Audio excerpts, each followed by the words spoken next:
All right, we're still talking about the Super Eagles squad. Another player I would want us to talk about, let me come to you now, is Alex Iwobi.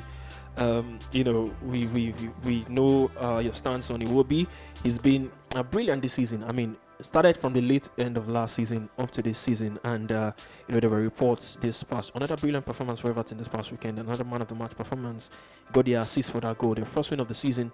Neil Mopes, first goal for Everton.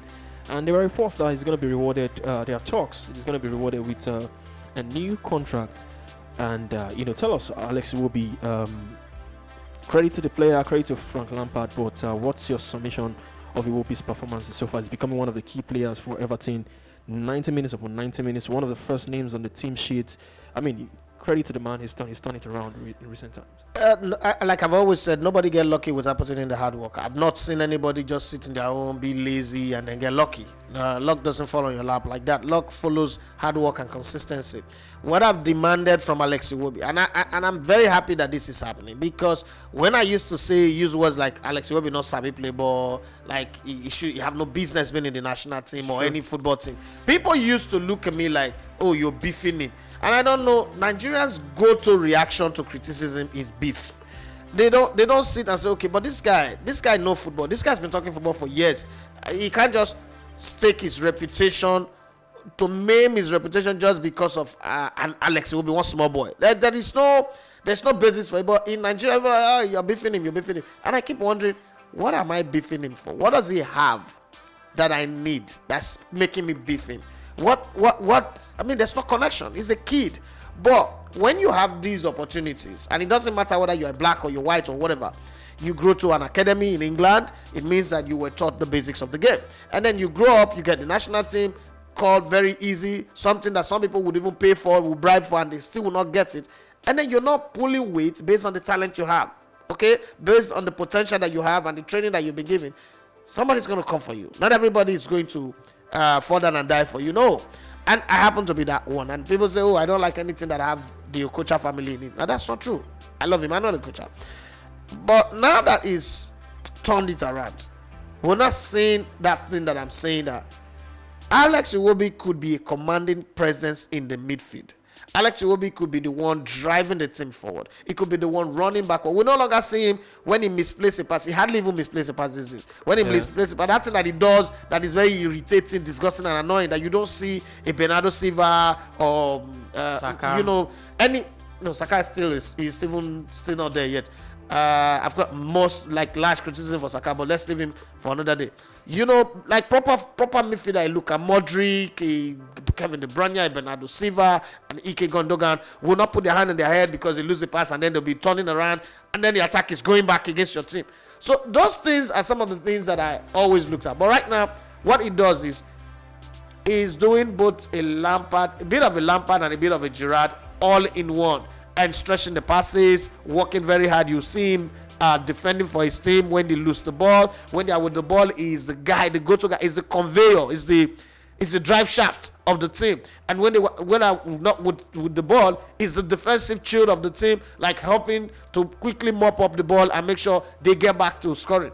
Everton does not have the kind of quality that he played with at Arsenal, but he's putting more work at Everton than he's putting anywhere. Everton also doesn't have the kind of quality that he played with at the Super Eagles. But if this becomes the new Alex Iwobi, then we've got a gem in our hand, a player that can stand tall. One of the things that I've always said about the average Nigerian players is we're not ambitious people. We are a cup mentality people. We easily get filled up. We're not ambitious. We're not driven. We're not saying, you know what, who is the top man in my position in the world? We quickly have this below the change mentality where, see, no matter what you want to tell me, I'm earning more money than you. No matter what you want to tell me, if I convert what I'm earning right now, I'm even richer than the governor of your state. So what do you want to tell me? But then a Modric doesn't think like that, right? A Casemiro doesn't think like that. A Gabriel Jesus doesn't think like that. That's why they are world stars. What we have is just Lilliputans who just go and come in. But I think I love what Alex Iwobi is putting in right now. The shift is good. The consistency of his game. You know what to get from him. Like this game, the next game, like that. From the back end of last season to this season, you might call this season early days, but you already know what you get. And if you look at him properly now, if he gets invited to the national team, you're not going to say, why are they inviting him? Nobody's having that conversation of maybe it's because of his uncle or JJ Okocha anymore. You say he deserves to be in the national team. And, I like the way Joe Aribo is also playing, okay, at Southampton. They might not be having a good time, but maybe that's also pushing him to say, okay, this guy put me on the bench at the African Cup of Nations. If this guy continues to play like this, his good run to the finals of the Europa Cup, and now he's come to the same Premier League that I'm playing, I've got to up my game. Like I always say, in football, competition brings the best out of players. And, he's working under a coach that believes in him, a coach that wants to reproduce himself out of him. He tried to do it with Mason Mount, but then he lost the job at Chelsea. I think it's trying to do something very, very extraordinary. Alex Iwobi might just end up being the trophy that Frank Lampard wins in his career. The coaches, every coach gets that. As Wenger will always tell you, Thierry Henry is his trophy. Sir Alex Ferguson will tell you the class of '92. So what's Mourinho's trophy? Mourinho's trophy is everywhere. He's got footballing trophy, like the real trophy, but it's got players that you look at.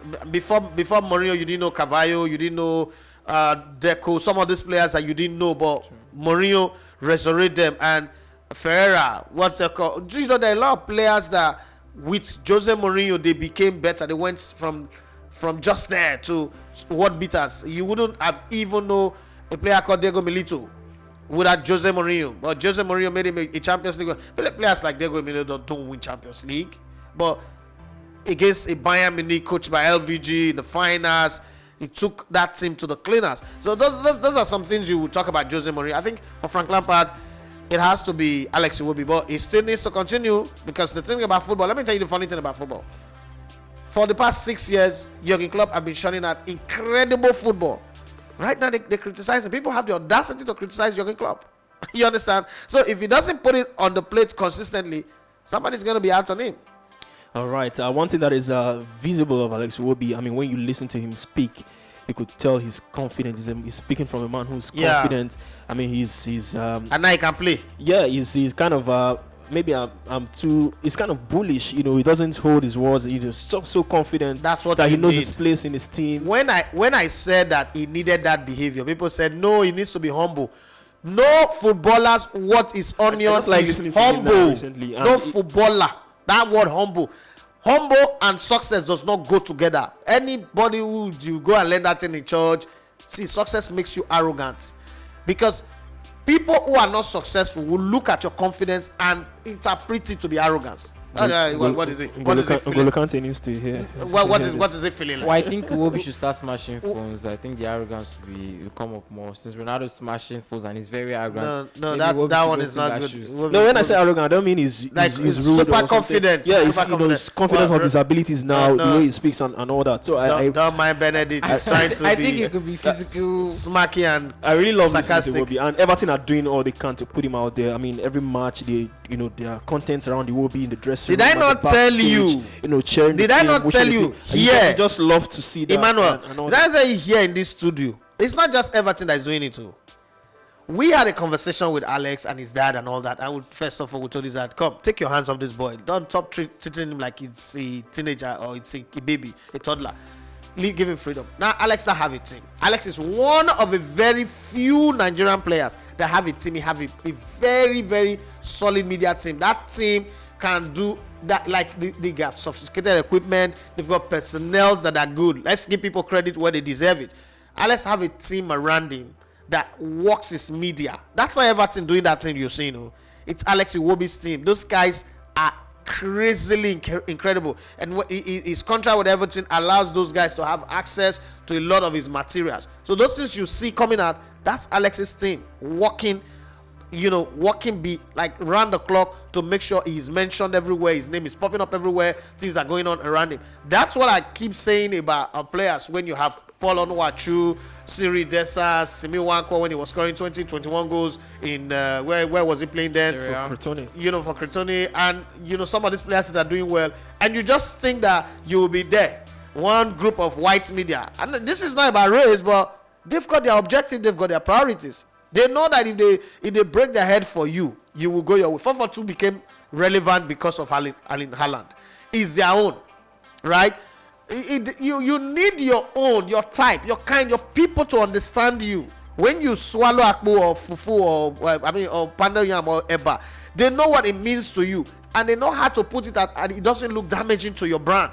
That's what we need. This is the era of the digital space. We're talking about Alex Iwobi today because of all those things that are popping up. If Alex Iwobi was still playing like this and there is no interviews popping up, there is nobody, you're not seeing, what's that guy that's always with him in training ground?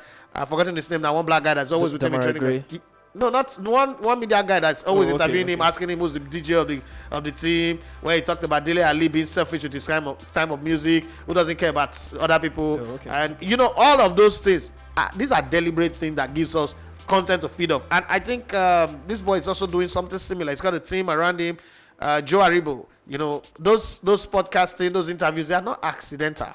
These things are not accidental. These are things that are deliberately planned, well arranged, and well worked at. I think Nigerian players are beginning to catch up with the use of media. Look at what the entire Brazilian nation did with the Vini defense, right? I'm sure that if that was to happen with a Nigerian player, it would just die down. You will not have senior players show up to defend them or say anything. You would rather even have them criticizing them like we did with Victor Siemens' bicycle kick.